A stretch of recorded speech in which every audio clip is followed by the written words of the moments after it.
Meus irmãos, que o Senhor nos abençoe e nos guarde, que o Senhor realmente nos proteja e estenda sobre nós as suas mãos de graça, bondade e misericórdia.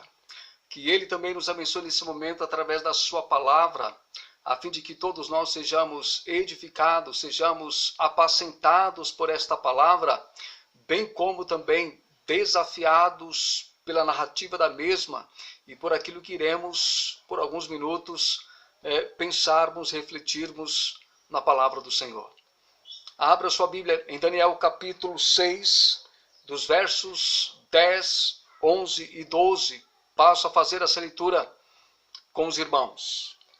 Daniel, pois, quando soube que a escritura estava assinada, entrou em sua casa em cima, no seu quarto, onde havia janelas abertas do lado de Jerusalém.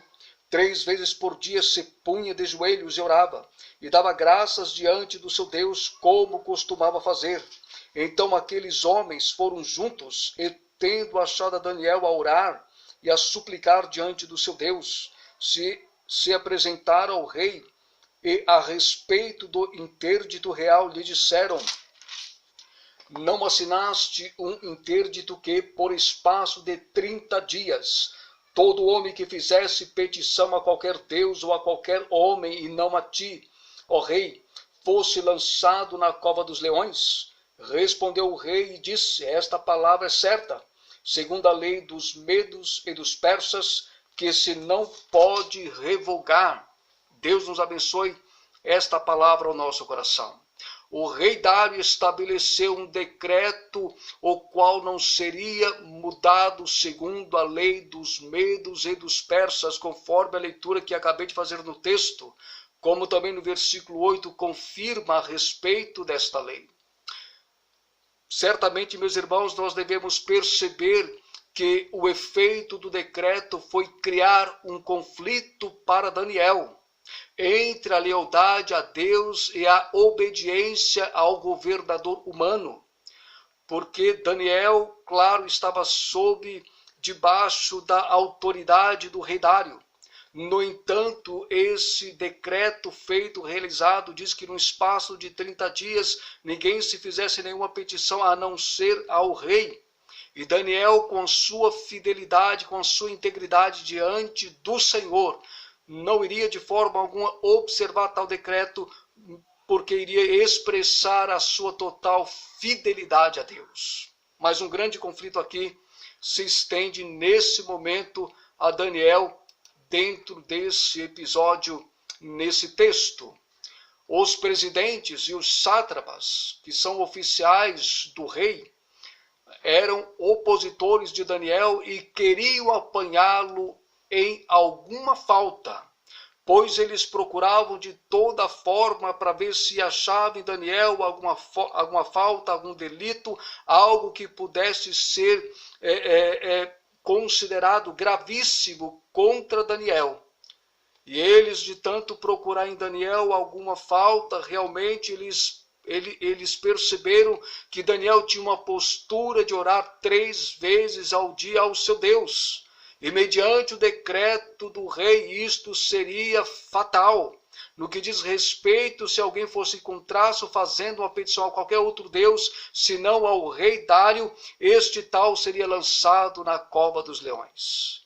E esses homens invejosos, esses homens que são verdadeiros opositores a Daniel, se levantaram contra ele para fazer então menção do seu comportamento de buscar o seu Deus e não fazer sua petição ao rei. A partir desse momento, então, eles vão estar levando, tal informação ao rei para que assim Daniel fosse penalizado mediante este comportamento que é contrário ao decreto do rei Dário.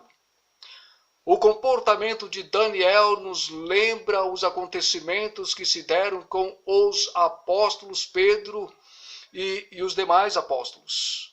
Eu digo isso porque diante desse contexto de não se dobrar, de não obedecer ao homem, de não obedecer a um decreto imposto pelo homem nesse contexto para que pudesse fazer sua petição a ele, nós vamos ver alguma semelhança também no que diz respeito com o comportamento dos apóstolos lá em Atos, no capítulo 5, e apenas o versículo 28 e 29, que nos traz a seguinte informação. Versículo 28 e 29, de Atos capítulo 5. Dizendo, expressamente vos ordenamos que não ensinasses nesse nome. Contudo, encheste Jerusalém da vossa doutrina, e quereis lançar sobre nós o sangue desse homem. Versículo 29. Então Pedro e os demais apóstolos afirmaram, antes importa obedecer a Deus do que aos homens. Aqui nesse contexto, Pedro e os demais apóstolos estavam sendo proibidos de ensinarem no nome do Senhor Jesus. Contudo, mediante esta ordem dessas autoridades, eles não obedeceram, porque eles deixaram bem claro, antes importa obedecer a Deus do que aos homens. O comportamento de Pedro com os outros apóstolos, e olhando para o comportamento de Daniel, mediante o decreto do rei, é algo que realmente nós percebemos a fidelidade desses homens de Deus em ser fiel ao Senhor, mesmo que fosse lançado na cova dos leões, como Daniel de fato foi. Mas Deus o preservou e o livrou da boca dos famintos leões. Porque Daniel tinha sua fidelidade unicamente em orar e em buscar o Deus eterno, o Deus da Bíblia, o Deus dos seus antepassados.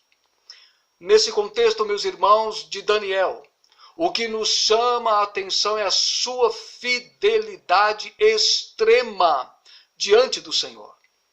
O versículo 10 destaca para nós as seguintes verdades, que nos diz assim: Daniel, pois, quando soube que a escritura estava assinada, entrou em sua casa e em cima no seu quarto, onde havia janelas abertas do lado de Jerusalém, 3 vezes por dia. Se punha de joelhos e orava e dava graças diante do seu Deus, como costumava fazer.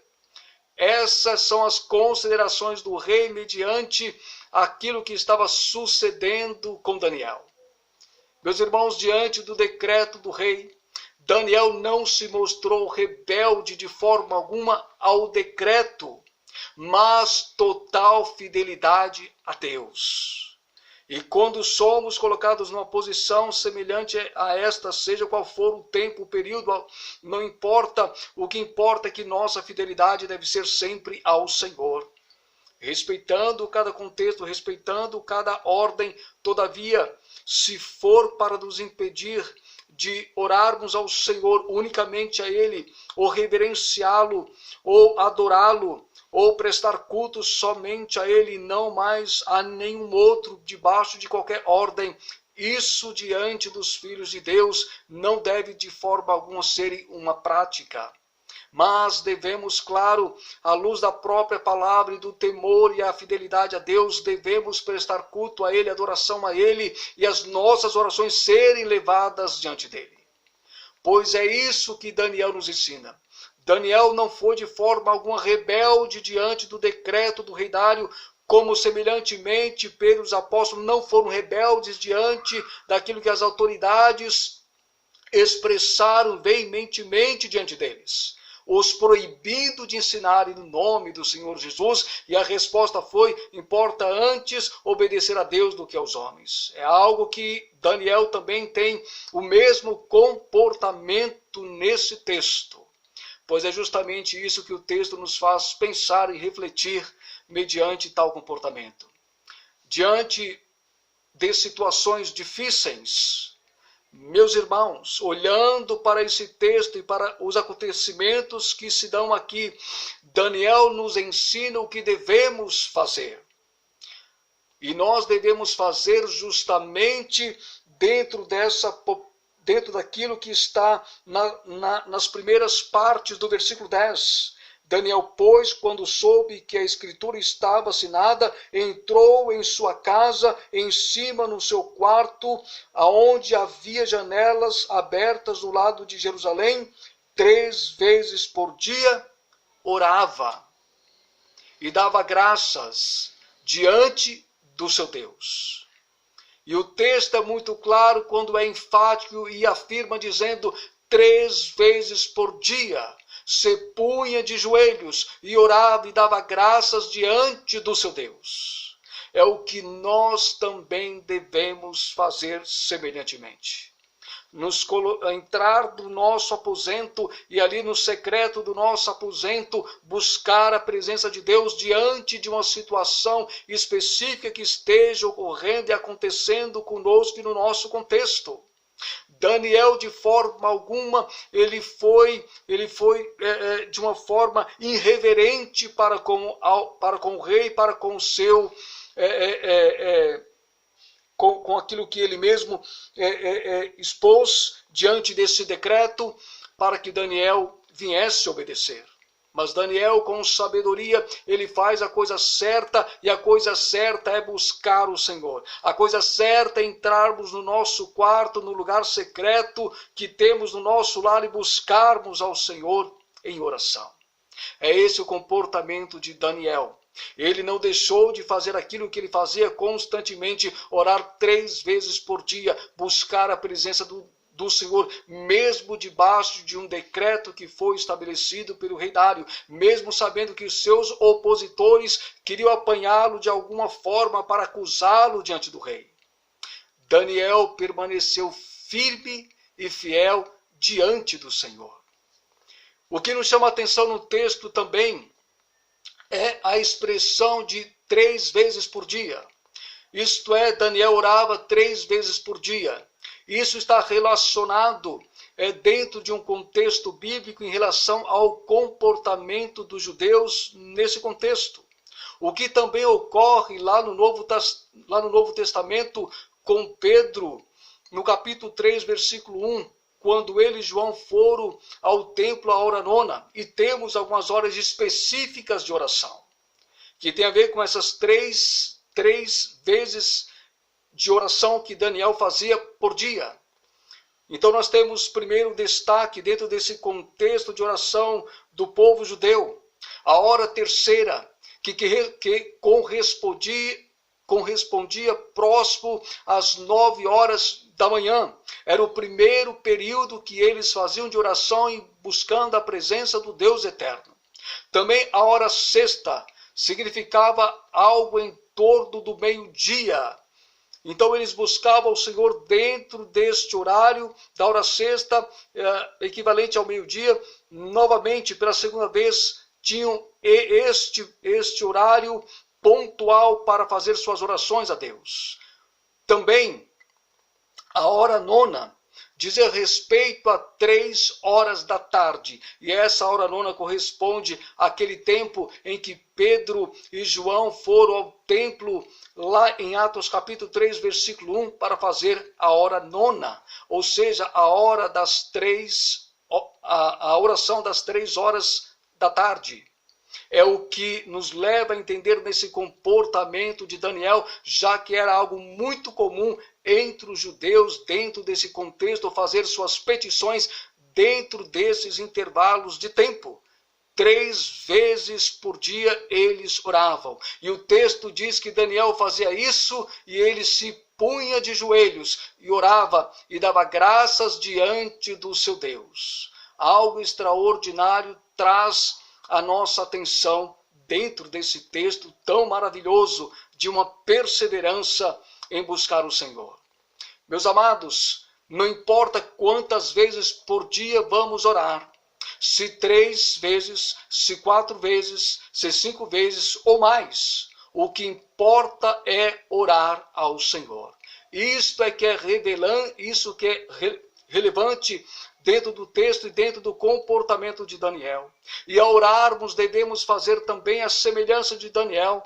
Quando estivermos orando, usarmos ações de graças, sermos gratos ao Senhor por todas as coisas. E Daniel, sabendo desse decreto do rei, ele não deixou de orar como orava antes, sendo agradecido ao Senhor por todas as coisas, mesmo debaixo de um decreto que poderia levá-lo até mesmo à morte, literalmente. Então, na verdade, o que importa para nós no nosso contexto, porque não temos no nosso contexto uma cultura semelhante ao que esses judeus tinham dentro desse contexto bíblico, de ter esses 3 momentos de oração no dia. O que importa é que nós devemos orar e orarmos sempre na presença do Senhor. Seja 1, 2, 3, 4, não importa, nós devemos orar sempre, buscar a presença do nosso Deus constantemente, diariamente.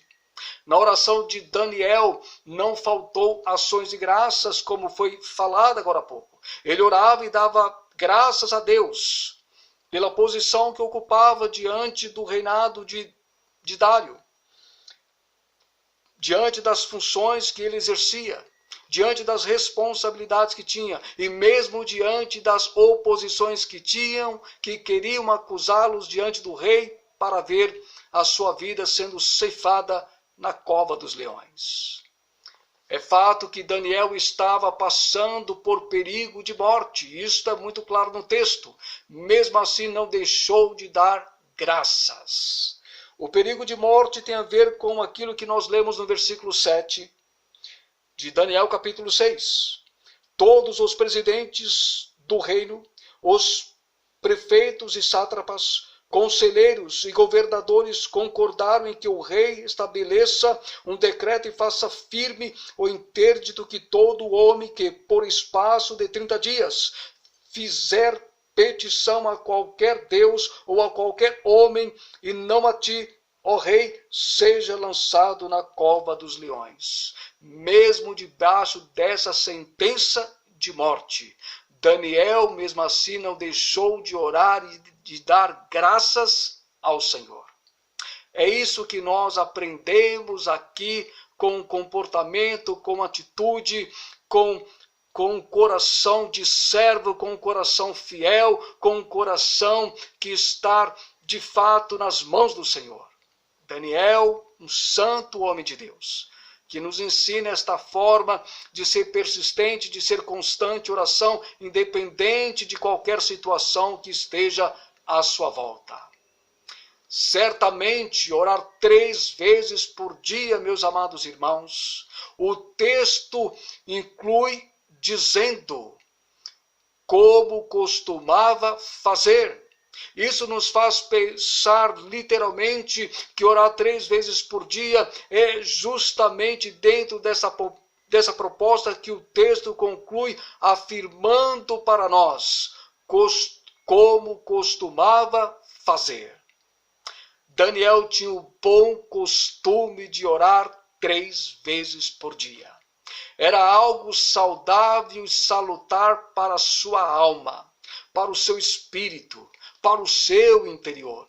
Isto fazia bem a Daniel. Isso fazia com que ele pudesse revigorar suas forças emocionais e espirituais diante do Senhor e diante do seu contexto tão difícil. Irmãos, o texto nos faz pensar justamente isso quando ele conclui dizendo estas palavras, como costumava fazer. Assim Daniel tinha este bom costume. Assim você e eu devemos também adotar esse bom costume de orarmos constantemente e diariamente para a glória e para o louvor de Deus. Por fim, meus irmãos, quem não tem o bom hábito de orar, não irá se acostumar a orar. Por isso, se você já tem o bom hábito de orar, continue a orar. Pois aqueles que não têm o costume, o bom hábito de orar, não irá se acostumar a orar. Que nós possamos ficar com estas últimas expressões de Daniel. Nos acostumarmos a orar, mas orarmos constantemente em prol das nossas vidas, em prol da nossa família, em prol do nosso país, em prol da situação que nós estamos enfrentando nesse momento, que não diz respeito a uma jaula de leões, mas diz respeito a algo que está ceifando também muitas vidas diante dessa epidemia. Precisamos realmente rogarmos a Deus sua bondade e misericórdia sobre as nossas vidas, sobre a vida da igreja, para que levante a igreja, para que ela ore de uma forma saudável e continuamente diante do Senhor e diante de todas as situações. Deus em Cristo nos abençoe para o louvor da sua glória. quero terminar esta palavra com oração com você nesse momento. Obrigado, Senhor, por esta palavra. Que o Senhor mesmo mova nossos corações para orarmos cada vez mais, estarmos atentos a todas as coisas, ó Deus, que estão tão próximo de nós e que estão distante de nós também. Estenda tuas mãos para preservar, guardar a tua igreja, ó Deus, e a levantá-la e a animá-la e a fortalecê-la pela tua palavra, e que toda a tua igreja se volte, Deus, ao bom costume da oração para o louvor da tua glória, para o louvor do teu nome. Nós te pedimos esta bênção e pedimos pelo nosso país, pedimos pela nossa situação tão difícil, porque só o Senhor mesmo é que pode dar um ponto final nesta situação. Ó Deus, tem misericórdia do nosso Brasil, das nossas autoridades, da saúde do nosso país, bem como no mundo também. Obrigado por todas as coisas. Te louvamos, te bendizemos e oramos gratos no nome do Senhor Jesus. Amém. Deus em Cristo nos abençoe hoje e sempre para o louvor da sua glória. Forte abraço a todos e vamos orar uns pelos outros e pelo nosso país.